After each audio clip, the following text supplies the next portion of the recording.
혹시 여러분, 돈 때문에 사람과 부딪혀 본 적 있으신가요? 가족, 친구, 직장 동료와 돈 이야기가 오가다 보면 갑자기 공기가 싸해지는 순간, 다들 한 번쯤 겪어보셨을 거예요. 믿었던 사람이 돈 앞에서 태도가 싹 바뀌는 순간, 정말 머리가 멍해지죠. 설마 저 사람이 저럴 줄이야.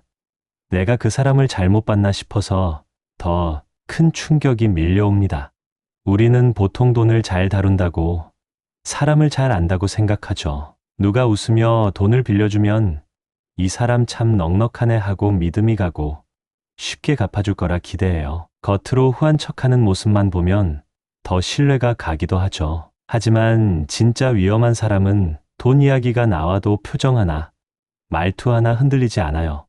오히려 더 웃고 더 너그럽게 굴어요. 그래서 더 속기 쉽죠. 그 사람의 진짜 속마음은 절대 겉으로 드러나지 않습니다. 아주 작고 사소한 돈 거래 속에서만 살짝 보일 뿐이에요. 오늘 영상에서는 돈 앞에서 이 모습만 보여도 절대 가까이 두면 안 되는 사람의 본성을 알려드릴게요. 혹시 지금 마음속에 떠오르는 사람이 있다면 그 감정 절대 무시하지 마세요. 주제가 마음에 드신다면 구독과 좋아요 눌러주시고 여러분의 이야기를 댓글로 나눠주세요. 여러분의 이야기가 누군가에게 큰 위로가 될 거예요. 자, 그럼 시작해 볼까요? 사람은요, 생각보다 돈 앞에서 쉽게 본성이 드러납니다. 평소엔 말투가 부드럽고 행동이 친절해서 나쁜 사람일 리 없다고 믿었던 사람도 돈 이야기가 나오면 180도 돌변하는 경우가 많아요. 심리학에서는 첫인상이 편견의 또 다른 이름일 수 있다고 하죠. 우리는 상대의 겉모습, 말솜씨에만 집중하고 그 사람이 돈을 어떻게 다루는지, 어떤 상황에서 어떤 선택을 하는지는 잘 보지 않죠. 또 하나, 우리는 좋은 사람이고 싶다는 마음 때문에 상대를 쉽게 믿고 의심하는 걸 죄책감으로 느끼기도 해요. 설마 저 사람이 나한테 나쁜 짓을 하겠어? 나한테 이렇게 잘해줬는데? 이런 생각이 진실을 보지 못하게 만들죠. 하지만 더 무서운 건 사람은 자기가 틀렸다는 걸 인정하고 싶어 하지 않는다는 점이에요. 마음 한구석에서 이상하다는 느낌이 들어도 내가 오해했나? 하고 덮어버리죠.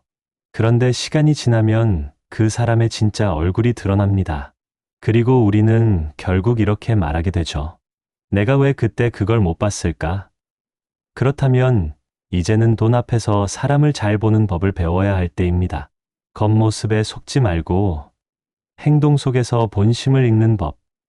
그 첫걸음은 본성이 언제 드러나는가를 아는 거예요. 사람의 본성은 절대 좋은 날, 좋은 말 속에서 드러나지 않아요. 돈을 빌려줄 때, 돈을 받을 때, 돈 때문에 손해를 볼 때, 그때 나오는 말투, 표정, 태도가 그 사람의 진짜 모습이에요. 심리학자들은 이렇게 말합니다. 사람은 감정이 흔들릴 때 통제가 사라진다. 즉, 아무리 겉으로 포장을 잘해도 불편한 상황, 당황스러운 순간, 돈 때문에 스트레스가 쌓이면 속에 있던 진짜 성격이 스며 나오게 되어 있어요. 자, 그럼 이제 본격적으로 돈 앞에서 드러나는 본성을 하나씩 살펴볼게요. 첫 번째 유형은 바로 돈을 빌려주고 권력처럼 구는 사람이에요. 이런 사람은요, 돈을 빌려줄 때만 해도 천사 같아요. 괜찮아. 급할 때 쓰라고. 나 돈 많아. 이렇게 말하면서 후한 척하죠. 근데 문제는 그 다음이에요. 돈을 빌려준 순간부터 태도가 바뀌기 시작해요. 그때 내가 돈 빌려줬잖아. 나한테 좀 더 잘해야 하지 않아? 이런 뉘앙스를 풍기죠. 심지어는 내가 그때 도와줬으니까 이번엔 너 차례 아니야? 라며 은근히 압박을 넣어요. 겉으로는 웃으면서 말하지만 그 말투 속에 내가 우위에 있다는 태도가 묻어나요. 이건 심리학적으로 이미 증명된 현상이에요. 1971년 미국 스탠퍼드 대학교의 필립 짐바르도 교수가 진행한 유명한 실험이 있죠. 교도관과 죄수 역할을 나눠주는 실험에서 교도관 역할을 맡은 사람들이 단 며칠 만에 폭력적이고 지배적인 행동을 보이기 시작했어요. 그냥 역할이었을 뿐인데도 작은 권한 하나에 사람이 변해버린 거예요. 짐바르도 교수는 이렇게 말했죠. 권력은 사람을 타락시키는 게 아니라 숨겨진 본성을 드러나게 만든다. 돈도 마찬가지예요. 돈을 빌려주는 순간 그 사람은 자신에게 권력이 생겼다고 느끼는 거예요. 그리고 그걸 이용해서 관계에서 우위를 점하려고 하죠. 이런 사람은요, 돈을 빌려준 걸 계속 상기시키면서 상대를 불편하게 만들어요. 내가 그때 도와줬잖아라는 말이 입버릇처럼 나오죠. 현실에서도 이런 장면 자주 보지 않나요? 친구 사이에서 돈을 빌려줬다가 갑자기 내가 그때 도와줬으니까 이건 내가 정해도 되겠지? 라며 주도권을 잡으려는 사람. 처음엔 추진력 있네 싶다가도 시간이 지나면 숨이 턱 막히고 내가 자꾸 작아지는 느낌이 들어요. 그건 그 사람의 본성의 문제예요. 철학자 니체는 이런 말을 남겼어요. 작은 권력을 휘두르는 자를 조심하라. 그 안에는 거대한 열등감이 숨어 있다. 작은 돈 하나로 권력을 쥐려는 사람은 더 큰 기회를 잡으면 반드시 주변 사람을 짓밟아요. 그리고 그 대상은 가장 가까운 사람부터라는 걸 우리는 너무 자주 봐왔죠. 두 번째 유형은 돈을 빌리고 책임지지 않는 사람이에요. 이런 사람은요, 돈 빌릴 때는 정말 간절해요. 나 이번 달만 좀 힘들어서 다음 달에 꼭 갚을게. 진짜 미안해. 이렇게 말하면서 눈물까지 글썽이죠. 그래서 마음 약한 우리는 그래, 한 번쯤이야 하면서 빌려줍니다. 근데 문제는 갚을 때예요. 다음 달이 되어도 연락이 없고 내가 먼저 말해야 미안 깜빡했네. 이번 달은 또 좀 바빠서라며 핑계를 대기 시작해요. 심지어는 그 정도 돈 가지고 뭐 그렇게 급해 라며 오히려 나를 나쁜 사람으로 만들어버리죠.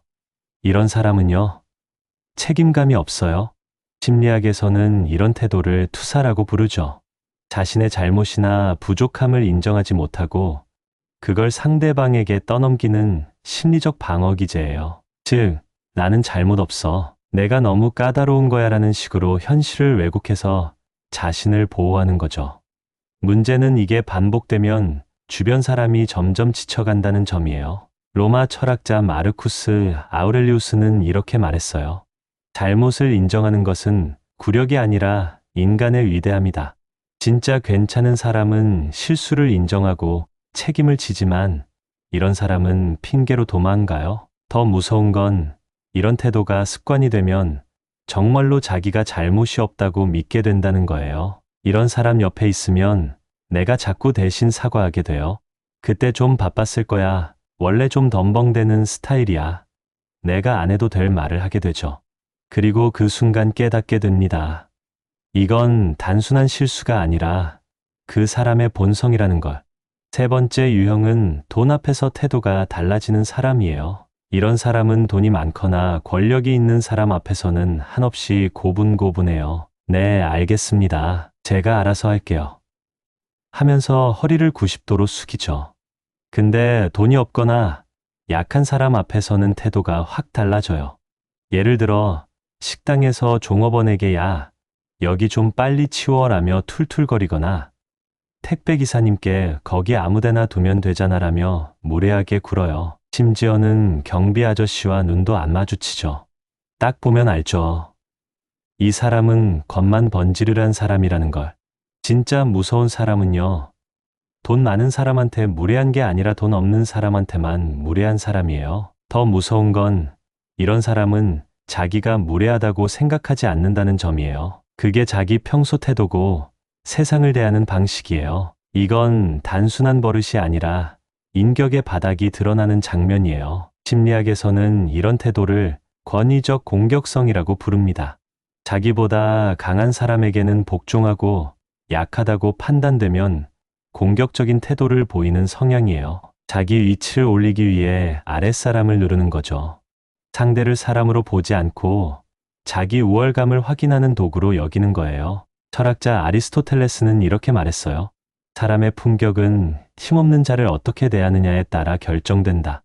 아무리 겉으로 예에 바르고 멀쩡해 보여도 돈 없는 사람 앞에서 태도가 달라진다면 그 사람은 절대 믿을 사람이 아니에요. 이런 사람 옆에 있으면요, 처음엔 별 문제 없어 보여도 언젠가는 나도 그 무례함의 대상이 될 거예요. 약자를 존중할 줄 모르는 사람은 결국 자기보다 센 사람만 쫓다가 진짜 중요한 관계를 다 놓치게 됩니다.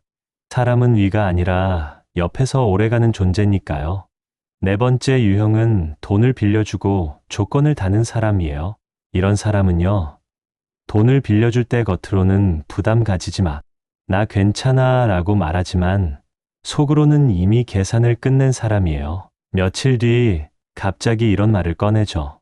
그때 내가 도와줬던 거 기억하지? 이번엔 나 좀 도와줄 수 있어?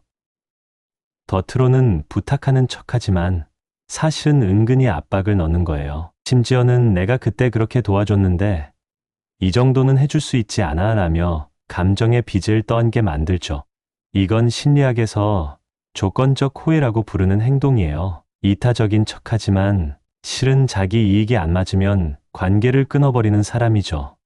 이런 사람은 호의를 베푸는 게 아니라 투자를 하는 거예요. 그리고 수익이 안 나오면 바로 관계를 청산하죠. 사회심리학자 로버트 치알디니는 이런 실험을 했어요. 참가자들에게 작은 선물을 주고 그 다음에 작은 부탁을 했더니 90% 이상이 부탁을 들어줬어요. 이유는 간단해요. 받은 게 있으니까 거절하기가 뭐해서요? 이게 바로 상호성의 그림자예요. 우리는 호의를 받으면 감동보다 먼저 이거 갚아야 하나 라는 압박을 느끼죠. 이런 사람의 무서운 점은 직접적으로 강요하지 않는다는 거예요. 그저 뉘앙스, 말투, 분위기로 내가 해줬던 거 있잖아라는 기운을 풍겨요. 그리고 결정적인 순간 이렇게 말하죠. 내가 이럴 줄 알았어. 그때 그렇게 도와줬는데 너무하네. 여러분, 이건 호의가 아니라 거래예요. 심지어 내가 모르는 사이에 계약이 체결된 심리적 약정서죠. 공자는 이렇게 말했어요. 주는 것은 깨끗해야 하며 돌려받기를 기대하지 말아야 한다. 하지만 이런 사람은 주는 순간부터 돌려받을 장면을 상상하고 있었던 거예요. 이런 사람 옆에 있으면요, 돈을 빌릴 때마다 불편해져요. 고맙기보다 겁이 나죠. 나 이거 빌렸다. 나중에 물어내야 하는 거 아니야? 그래서 나중엔 도움이 필요해도 그 사람한테 손이 안 가요. 진짜 좋은 사람은 준 걸 기억하지 않고 받은 사람이 오래 기억나게 하는 사람이에요. 다섯 번째 유형은 돈을 빌리고도 당당한 사람이에요. 이런 사람은요, 돈을 빌릴 때부터 태도가 남달라요. 나 이번에 좀 급해서 100만 원만 빌려줄 수 있어? 이렇게 물어보면서도 눈 하나 깜짝 안 해요. 마치 자기 돈 빌리는 것처럼 당당하죠. 문제는 갚을 때예요. 약속한 날짜가 지나도 연락이 없고 내가 먼저 물어보면 아, 그거? 나중에 줄게. 뭐 그렇게 급해 라며 오히려 나를 째째한 사람으로 만들어버리죠. 심지어는 너 돈 많잖아. 그깟 돈 가지고 뭐 그렇게 따지냐 라며 적반하장으로 나와요. 이런 사람은요, 돈에 대한 경계가 없어요. 자기 돈이든 남의 돈이든 다 자기 돈처럼 생각하죠. 심리학에서는 이런 태도를 도덕적 해이라고 부릅니다. 타인의 신뢰를 가볍게 여기고 책임을 지지 않는 성향이에요. 더 무서운 건 이런 사람이 주변에 계속 남아있으면 나도 모르게 돈을 빌려주는 게 습관이 된다는 점이에요. 한 번 더 빌려주면 이번엔 갚겠지라는 기대를 하게 되죠. 하지만 이런 사람은 절대 변하지 않아요. 프랑스 철학자 장폴 사르트르는 이렇게 말했어요. 진짜 인간관계는 상대를 수단이 아니라 목적으로 대할 때만 가능하다. 하지만 이런 사람은 나를 돈을 빌려주는 수단으로만 보고 있었던 거예요. 돈을 빌리고도 당당한 사람. 그건 단순한 자신감이 아니라 책임감의 결여예요. 여섯 번째 유형은 돈 때문에 질투하는 사람이에요. 이런 사람은요, 겉으로는 축하해 줍니다. 와, 진짜 대단하다. 돈 많이 벌었네 라며 웃죠. 근데 눈빛이 안 웃고 있어요.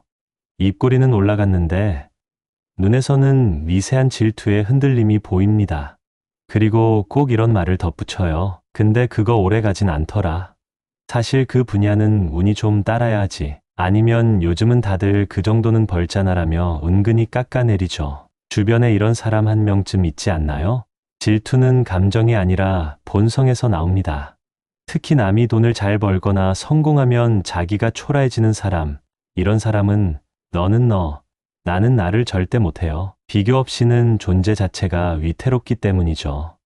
심리학자 레온 페스팅거의 사회적 비교 이론에 따르면 사람은 자신의 가치를 확인할 때 절대적인 기준이 아니라 타인과의 비교를 통해 판단한다고 해요. 특히 자기 확신이 부족한 사람일수록 주변 사람의 성공에 더 크게 흔들린다고 하죠. 나보다 누군가가 돈을 잘 벌면 그건 곧 내가 뒤처졌다는 증거로 느껴지는 거예요. 철학자 쇼펜하우어는 이렇게 말했어요. 질투는 인간 본성 중 가장 솔직한 악이다. 사람은 속일 수 있어도 질투는 참지 못한다는 거예요. 질투는 누군가 앞서간다는 사실보다 자기 안의 결핍을 건드리는 감정이에요. 그래서 질투하는 사람은 남의 성공이 아니라 자신의 초라함에 화가 나 있는 거예요. 이런 사람 옆에 있으면요. 돈을 벌거나 좋은 일이 생겨도 말 조심하게 돼요. 자랑도 못하고 소식도 조심스럽게 꺼내게 되죠. 왜냐? 진심으로 기뻐해 줄 사람이 아니라는 걸 이미 몸이 알고 있기 때문이에요. 7번째 유형은 돈을 빌려주고 침묵으로 압박하는 사람이에요. 이런 사람은요. 돈을 빌려줄 때는 정말 친절해요. 괜찮아. 나한테 말해줘서 고맙네. 급할 때 쓰라고. 이렇게 말하면서 따뜻하게 다가오죠. 근데 갚을 때가 되면 분위기가 달라져요. 직접적으로 돈 언제 갚아? 라고 묻지 않아요. 대신 조용히 침묵으로 압박을 줘요. 평소엔 잘 웃던 사람이 갑자기 무뚝뚝해지고 대화가 끊기고 분위기가 얼음장처럼 변해요. 심리학에서는 이런 상태를 소리 없는 분노라고 부르죠. 소리 없는 분노는 상대의 죄책감과 불안감을 자극해요. 내가 돈을 빌려줬는데 왜 갚지 않지? 나 화났어라는 메시지를 말없이 전달하는 거예요. 실제로 심리 실험 결과에 따르면 감정을 격하게 분출하는 사람보다 조용히 분노를 표현하는 사람이 주변에 더 깊은 상처를 남긴다고 해요. 왜냐? 소리 없는 분노는 상대를 질식시키기 때문이에요. 철학자 플라톤은 이렇게 말했어요. 화났을 때 어떤 말을 하는가를 보면 그 사람의 수준을 알 수 있다. 여기서 말은 말투만이 아니라 태도 전체를 뜻해요. 화를 참는 것도 능력이지만 화를 다루는 방식은 인격의 깊이예요. 진짜 괜찮은 사람은요. 돈 때문에 화가 나도 상대를 지키는 태도를 잃지 않아요. 하지만 이런 사람은 침묵으로 상대를 밀어내요. 그 모습이 곧 그 사람의 진짜 얼굴이에요. 8번째 유형은 돈 이야기를 독백으로 만드는 사람이에요. 이런 사람은요. 돈 이야기가 나오면 대화가 아니라 자기 혼자 떠들기 시작해요. 예를 들어 내가 나 이번에 돈 좀 모아서 투자해보려고라고 말하면 갑자기 이렇게 나와요. 아, 투자? 나도 예전에 투자했었는데 그때 진짜 대박 났었거든. 내가 그때 이런저런 주식을 샀는데 그 순간부터 40분짜리 단독 방송이 시작됩니다. 내 이야기는 어디 가고 나는 그냥 리액션 머신이 되죠. 아, 네 어머, 진짜요? 이런 사람의 특징은 하나예요. 내가 꺼낸 돈 이야기도 결국 자기 이야기로 끝낸다는 거예요. 심지어 내가 나 돈 때문에 좀 힘들어라고 말해도 아휴, 그래도 나는 더 했어. 그거 아무것도 아니야. 내가 그때는 말이야라며 자기 이야기로 전환하죠. 하버드대 심리학과 연구팀에 따르면 자기중심적인 성향이 높은 사람들은 대화의 중심을 자신으로 고정시키는 경향이 뚜렷하다고 해요. 상대의 말에 공감하는 척은 하지만 실제로는 그 말에 반응하지 않고 자기 이야기로 넘어가죠. 이걸 대화 탈취라고 부릅니다. 공자는 이렇게 말했어요. 지혜로운 자는 많이 듣고 적게 말한다. 재미있는 건 이런 사람은 내 이야기를 들은 척은 하지만 나중에 기억을 못해요. 왜냐? 처음부터 들을 마음이 없었기 때문이에요. 이런 사람 옆에 있으면요. 내가 점점 입을 닫게 돼요. 말해봤자 또 자기 얘기겠지. 괜히 꺼냈다가 피곤해지겠네. 그렇게 관계가 일방적이 되죠. 돈 이야기를 독백으로 만드는 사람, 그 사람의 관심은 나에게 있는 게 아니라 자기 목소리를 들어주는 관객이 필요한 거예요. 9번째 유형은 돈을 빌려주고 우월감을 느끼는 사람이에요. 이런 사람은요, 돈을 빌려줄 때마다 은근히 자랑을 섞어요. 나 돈 많아서 괜찮아. 너 이런 거 없으면 힘들잖아. 내가 도와줄게. 겉으로는 도와주는 척하지만 속으로는 내가 너보다 나은 사람이라는 메시지를 전달하는 거예요. 심지어는 주변 사람들한테도 떠벌리죠. 내가 걔한테 돈 얼마 빌려줬는데 나 없으면 진짜 힘들었을 거야. 이렇게 말하면서 자기 존재감을 세우죠. 심리학에서는 이런 행동을 정보 권력의 행사라고 부릅니다.